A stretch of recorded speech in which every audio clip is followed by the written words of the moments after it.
their minds and refused to communicate with me. This left me heartbroken and in a very difficult situation. At the time, I was just starting out in my career, and I wasn't financially ready to live on my own.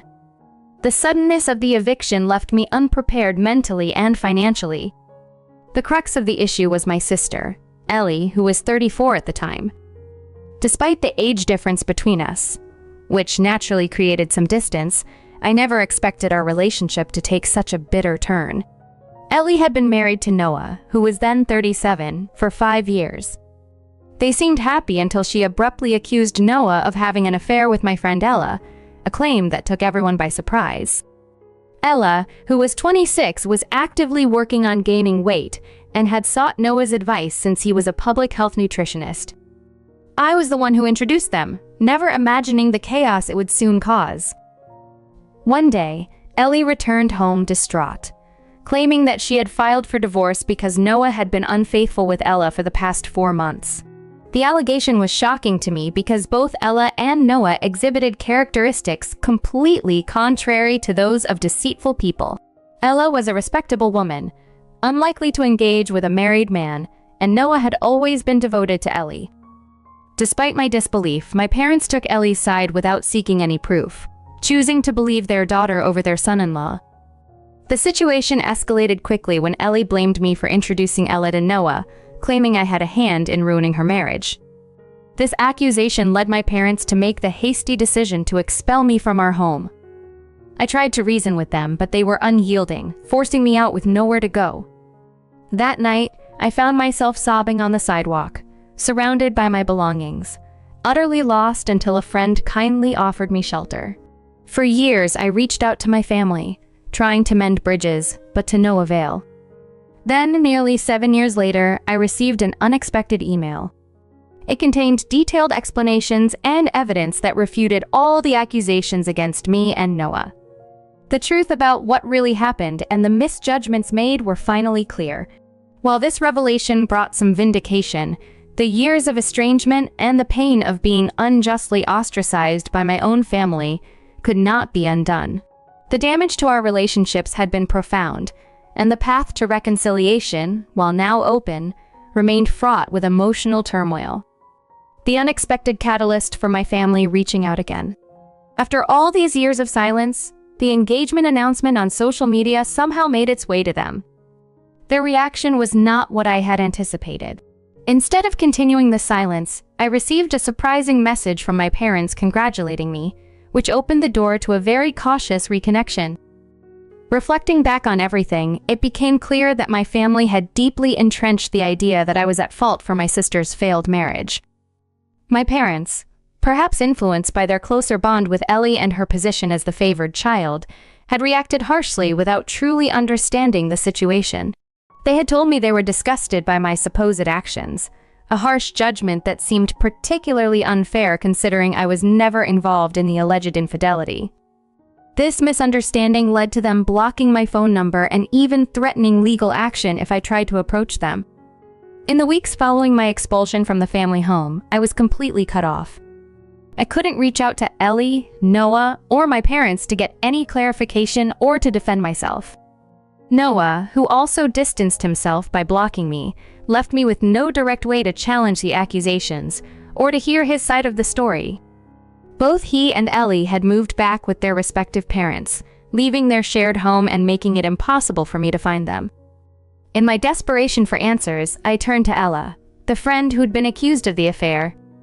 Though we weren't close, I hoped she might shed some light on the accusations. When we met, she vehemently denied any romantic involvement with Noah, explaining that their interactions had been strictly professional.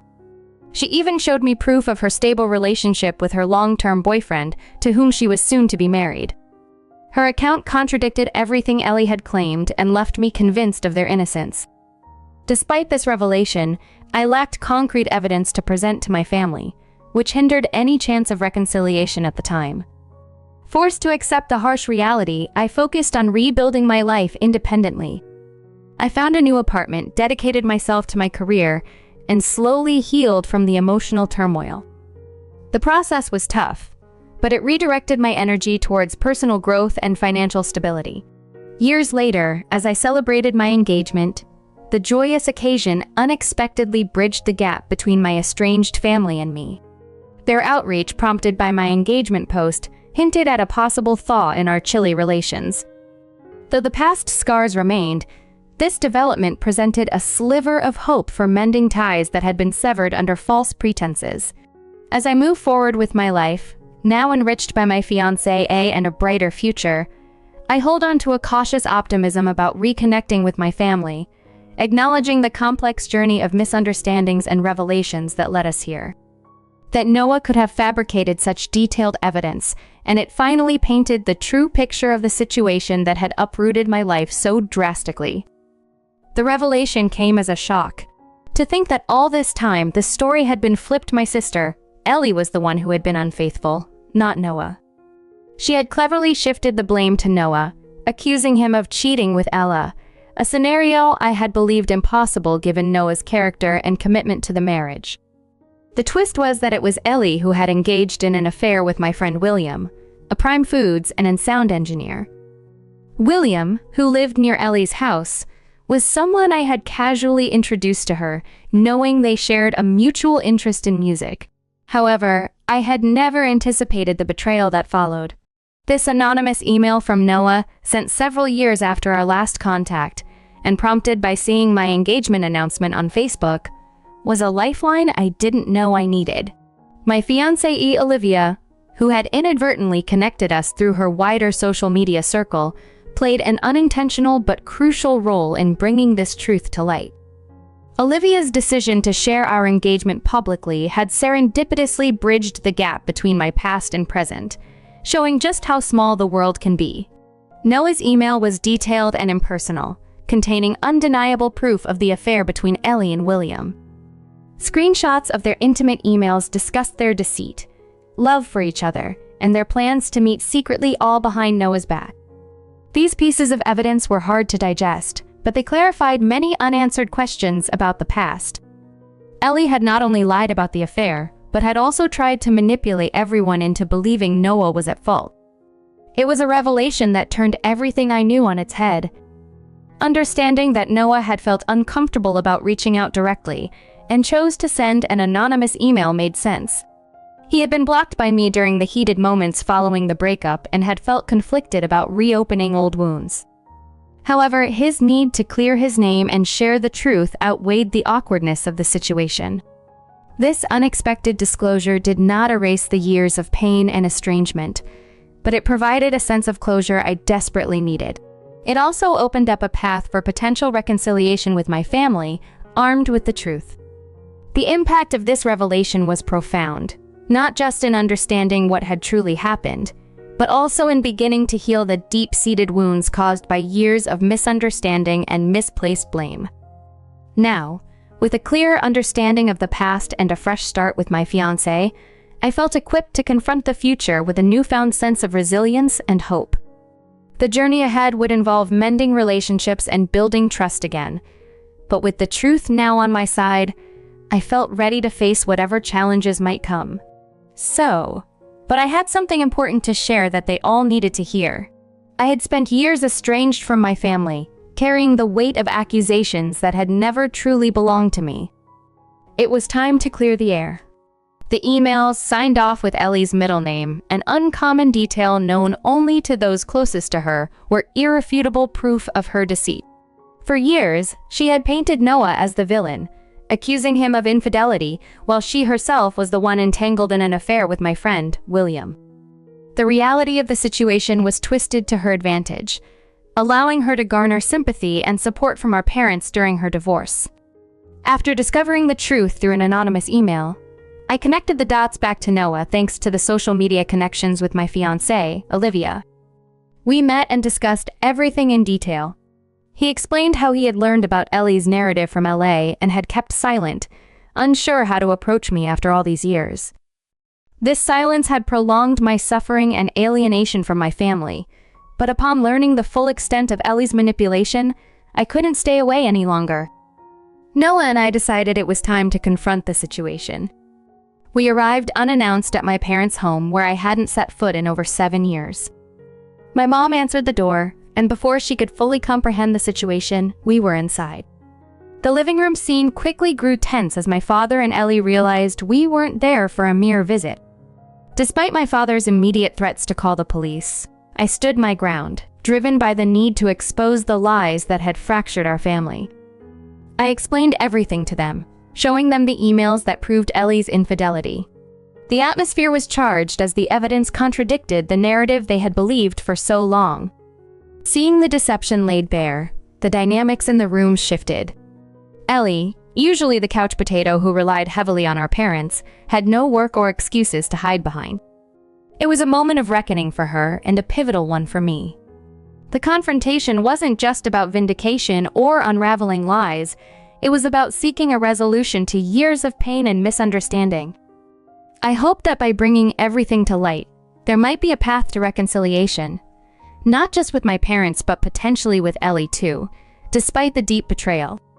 As the reality sank in, the possibility of rebuilding our family under the shadow of truth rather than the veil of deceit loomed on the horizon.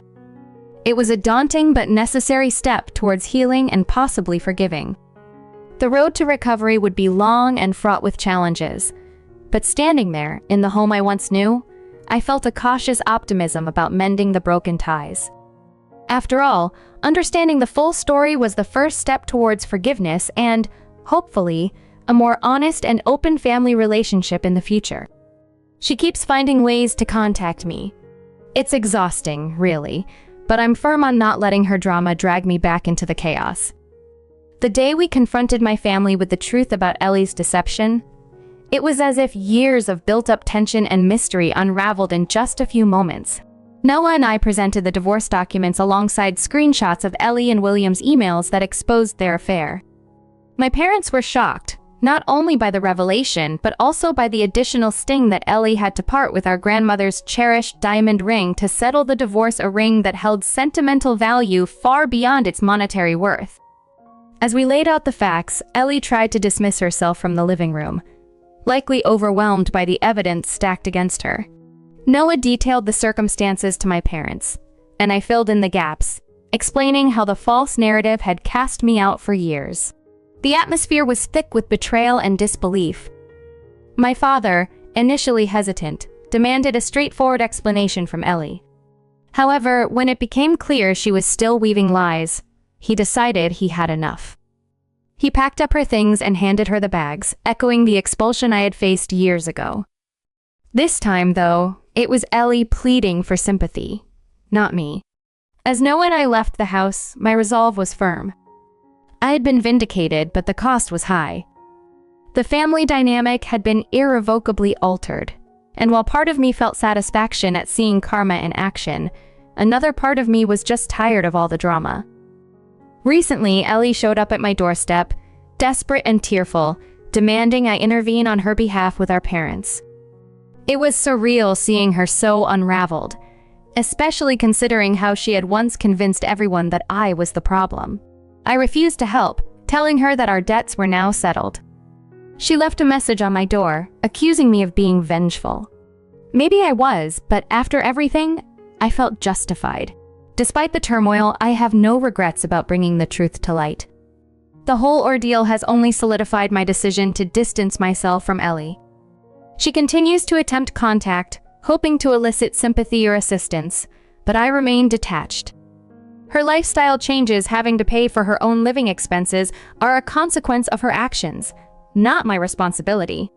So now, as I reflect on everything that's happened, I stand by my decisions.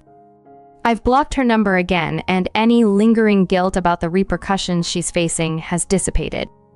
It's time for me to focus on my future with Olivia, free from the shadows of the past.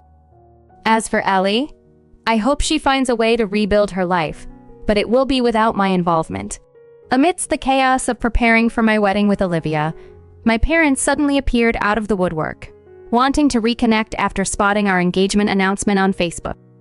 They expressed a desire to attend the wedding without even offering an apology for their past actions. It was baffling to see them act as if nothing had happened, assuming they could just walk back into my life for such a significant occasion.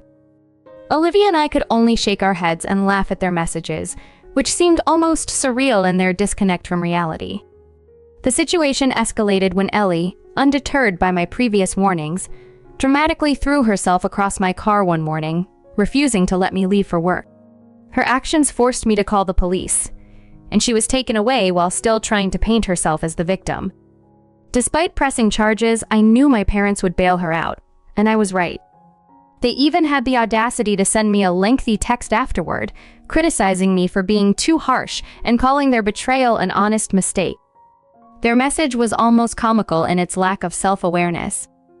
They seemed to forget the years of hurt and betrayal that led to my estrangement, expecting forgiveness and kindness as if they had merely misplaced an item, not nearly destroyed my life. I responded firmly, reminding them that they had lost any right to dictate my actions or judge my decisions long ago.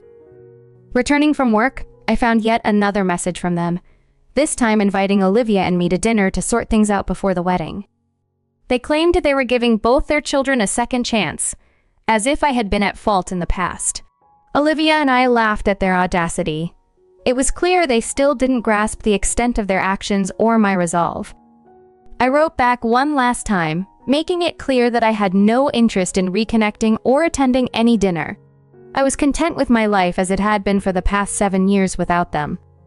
Their so-called forgiveness and offers of reconciliation meant nothing to me. With that final message, I blocked them, cutting off any further attempts at communication. Olivia is now my family, the only one I need. My parents and Ellie have shown repeatedly that they are incapable of seeing beyond their own needs and desires. If they try to reach out again, they'll find themselves talking to my lawyer instead. This chapter of my life is closed, and I'm looking forward to a future with Olivia, free from the shadows of the past.